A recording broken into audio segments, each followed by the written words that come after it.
अस्सलाम वालेकुम नाज़रीन, डब्ल्यू की शामदीद। नाज़रीन, आज इस शेड में मैं मौजूद हूँ ना।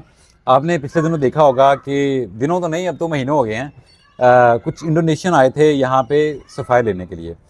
तो जिन साहब के पास मैं बैठा हूँ, इनका मानना ये है कि वो सबसे पहले इनके साथ कनेक्ट हुए थे। तो हमारे चैनल के आज के मेहमान हैं अब्दुल अहद भाई।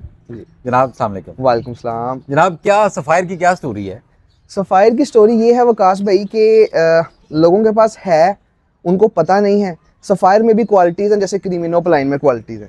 जैसे कुछ हाँ जी, कुछ सफ़ायर हैं जो कसम वाले सफ़ायर हैं कि जी कसम या सफ़ायर है। और कुछ सफ़ायर हैं जो देख के बताते हैं कि हम सफ़ायर हैं। और मेरा दावा है, गलत भी हो सकता है, हाँ। कि मुझे उम्मीद नहीं थी, लेकिन इस तरह के बच्चे आए हैं कि बताते हैं कि हम सफ़ायर हैं और शायद ही पाकिस्तान में इस तरह का बर्ड हो। अच्छा, आप कह रहे हैं कि सफ़ायर की जो क्वालिटी आपके पास है, हाँ जी, B1 के अंदर, B1 के अंदर, हाँ, वो किसी और के पास मौजूद नहीं है। हो सकता है। मेरा ये क्लेम है क्योंकि मुझे बर्ड ये पर्सनली बहुत पसंद है और मेरी एक्सपेक्टेशन से ज्यादा अच्छा बच्चा आया मेरे पास। सफ़ायर होता क्या करता है? सफ़ायर बेसिकली ब्लू का ही अलील है। हाँ। लेकिन इसका काम जो है ना, वो खाने में नमक की तरह, इसमें हाँ, क्या बात ह्यूमेलन है। इनको इंक्रीज सही करना है, सही है। कलर इनहेंसमेंट इसका टेस्ट काम लेके है। आना, किसी भी बर्ड की म्यूटेशन के अंदर थोड़ा टेस्ट लेके आना, टेस्ट उसके लेके कलर आना थोड़े से है, डार्क हाँ करने जी, हैं उसमें। इनहेंसमेंट इसका काम है, कलर। इसके अलावा किसी और जगह यूज करेंगे तो वो बेकार है बिल्कुल, मेरी नज़र में। जो मैंने इसके बारे में स्टडी की है और जो मुझे पता है, जो मेरा इसमें ब्रीडिंग एक्सपीरियंस रहा है। आप बाय प्रोफेशन क्या करते हैं? मैं बाय प्रोफेशन जो है, मेरी डिग्री अभी खत्म हुई है डॉक्टर ऑफ फार्मेसी की, डॉक्टर ऑफ हाँ। मेडिसिन। हाँ। और मैं यूएस के साथ काम कर रहा हूँ एज अ फार्मासिस्ट। अच्छा, सही है। जी, तो ये जो डॉक्टरी है, ये आपने परिंदों पे भी आजमाई है? वो इधर इस्तेमाल हो गई थी। हो गई, किस हो तरह से गई, हुई है वो? मतलब जब कुछ बर्ड्स आए, उनको देखा, जो मसले आए, फिर वो मैंने कुछ इंसानों वाली मेडिसिन यूज़ की, फिर पता लगा कि जी वो इनमें काम नहीं आती। उनकी जो है स्ट्रेंथ और डोजेज बर्ड्स में नहीं यूज़ हो सकती, हाँ। क्योंकि वेट का बहुत, बॉडी वेट का हाँ, बहुत बहुत डिफरेंस फर्क आ है। जाता है। हाँ। तो जो एवियन मेडिकेशंस हैं, जो स्पेसिफिकली परिंदों के लिए बनी है, उसमें कंपाउंड सेम हो जो हाँ। इंसानों में हम पढ़ते हैं और यूज़ करते हैं, लेकिन उसकी जो मैन्युफैक्चरिंग कंपनी है ना, वो एवियन होनी चाहिए। मुझे ऑफ कैमरा शाह जी कह रहे थे कि तुसी रेड आई तो सवाल ना को करना चाहिए, और रेड आई पे इन्होंने बहुत काम किया है। बताएं, रेड आई को सरवाइव करवाने में कितना हाथ होता है कि ग्रीन बर्ड का, कि हम जो कहते हैं कि फिल्टर हो के आना चाहिए, ब्लू को ग्रीन के, रेड आई को ग्रीन जी के जी, साथ लगाएं, बताएं इसके बारे में। विकास भाई, उसमें ना एक छोटा सा, बिल्कुल छोटा सा आंसर है कि बर्ड को ग्रीन में से गुजारा हो। ठीक है, हाँ। अगर फॉर आप कह एग्जांपल रहे हैं कि आप, वो एक एलिमेंट है, है, लेकिन इतना नहीं इतना जितना नहीं हमने है, किया वो हुआ है। हवा बनाया हुआ है। अब अगर आपके पास बर्ड ग्रीन में से नहीं गुजरा हुआ, रेड टू रेड, मेरे पास बर्ड है जो रेड टू रेड ब्रीड हुए हैं और आगे भी रेड टू रेड ब्रीड कर रहे हैं। विकास भाई, जो रेड आई के सर्वाइवल के लिए कहते हैं ना कि ग्रीन बर्ड ऐड करना लाजमी है, लाइन मतलब स्ट्रॉन्ग एक करने के तरफ लिए, रेड आई है, पहले उसको ग्रीन के साथ ग्रीन से लगाएं, गुजारें। स्प्लिट्स हाँ बनाएं, जी, फिर उसमें से रेड आई सर्वाइव ये करता एक है। बहुत आप छोटा सा, समझते हैं कि ये एक एलिमेंट है, बहुत बड़ा फैक्टर है ये रेड आई के सर्वाइवल फैक्टर में? है लेकिन बहुत बड़ा नहीं है। ये एक छोटा सा एक वजह एलिमेंट हो है। सकती है उसमें हाँ से। जी, ये एक छोटा सा एलिमेंट है कि उससे फर्क पड़ता है, हाँ। लेकिन बिल्कुल ही उसके ऊपर ही अगर हम रिलाई करें तो ऐसी बात नहीं है। यानी हम कहें कि रेड टू रेड की पेयरिंग करनी है, आप पहले ग्रीन में से उतारें, नहीं, तो ये ऐसी आप कोई समझते बात, हैं कि ये हाँ, झूठ है? ऐसी कोई बात नहीं है। मेरे पास बर्ड है जो ऑलरेडी रेड टू रेड से ब्रीड होके आए हैं, आगे भी रेड टू रेड ब्रीड कर रहे हैं। तो फिर क्या मानी रखता है, किस तरह से हम उसमें चलें कि रेड टू रेड में जिस उसमें तरह आप कह रहे हैं जी जी, सर्वाइवल है, वो क्या क्या चीज़ है? कुछ फैक्टर्स हैं, जैसे कि आप बर्ड, एक तो अपने पास, आपके पास ब्रीडिंग सीजन से कम 6 महीने पहले अपने शेड में मौजूद होना चाहिए, ताकि वो बर्ड आपके एटमॉस्फेयर में, आपके दाने पानी की रूटीन से, आपके इलाके की पानी की क्वालिटी से, आपके दाने की क्वालिटी से, आपके दाने की रेशो से मानूस हो जाए। शाह जी, ये जो आपने बात की ना, ये यकीन करें कि ये इसको पूरा एक टॉपिक बना के पहले तो मैं प्रेजेंट करना चाह रहा था, लेकिन बाद में डर लगता है, लोग कहते हैं कि यार कहीं अपना चूरन ना बेचता हो। देखिए, मैं तो कहता हूँ कि लोगों की खरीदारी ही बहुत बड़ा बहुत एक ज्यादा फैक्टर होता जी, है उसमें।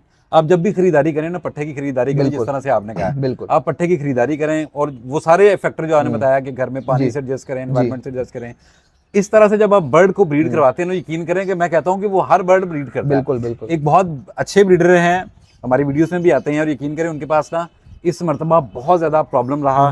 कोई अंडियां जो फीमेल बैठी हुई है उठ जाती उड़ है, जाती है।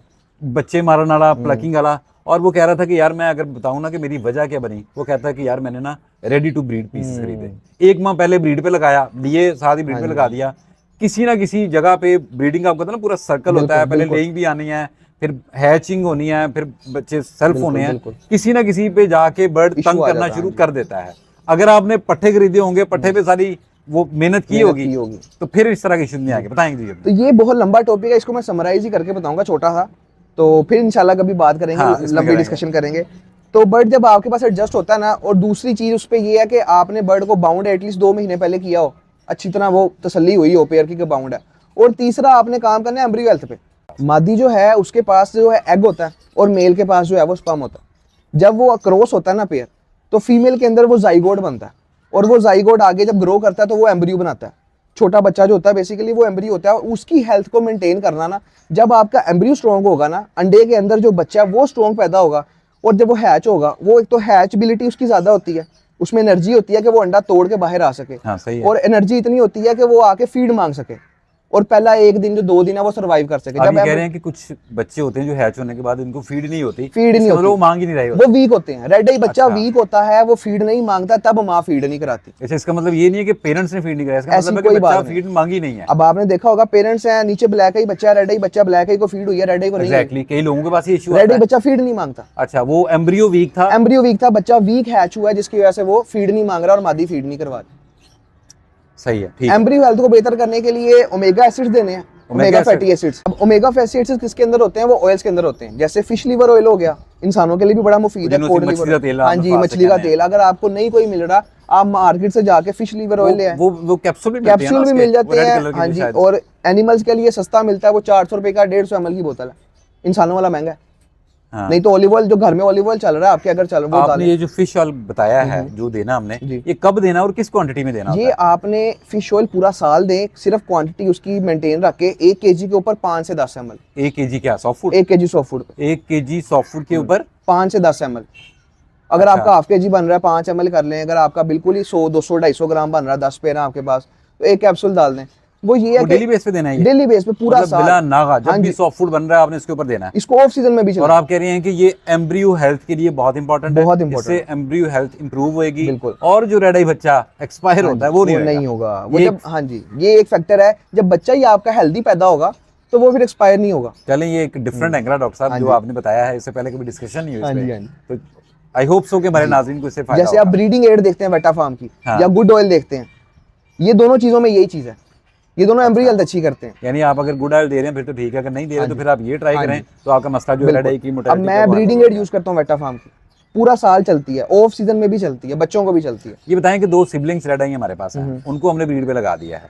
सिबलिंग्स का जो है ना, वो बेसिकली डीएनए का थोड़ा सा इशू होता है, क्योंकि वो एक ही पेरेंट्स से आए होते हैं, तो उसमें सर्वाइवल का इतना इशू नहीं आता जितना उसमें जो है ना वो क्रॉस फेदर बच्चों का, अंडर साइज बच्चों का। अच्छा, वो वाला इशू विंग एचिवे यानी बच्चे कि आप आते कह रहे हैं कि इसके साथ जो हमने डिस्कशन किया है इसमें आप सिबलिंग वाला फैक्टर ज्यादा रखें, हाँ, सिबलिंग ना लगाएं। हाँ जी, वो फैक्टर बिल्कुल वैलिड है। हाँ। सिबलिंग में से इशू आता है, सही है।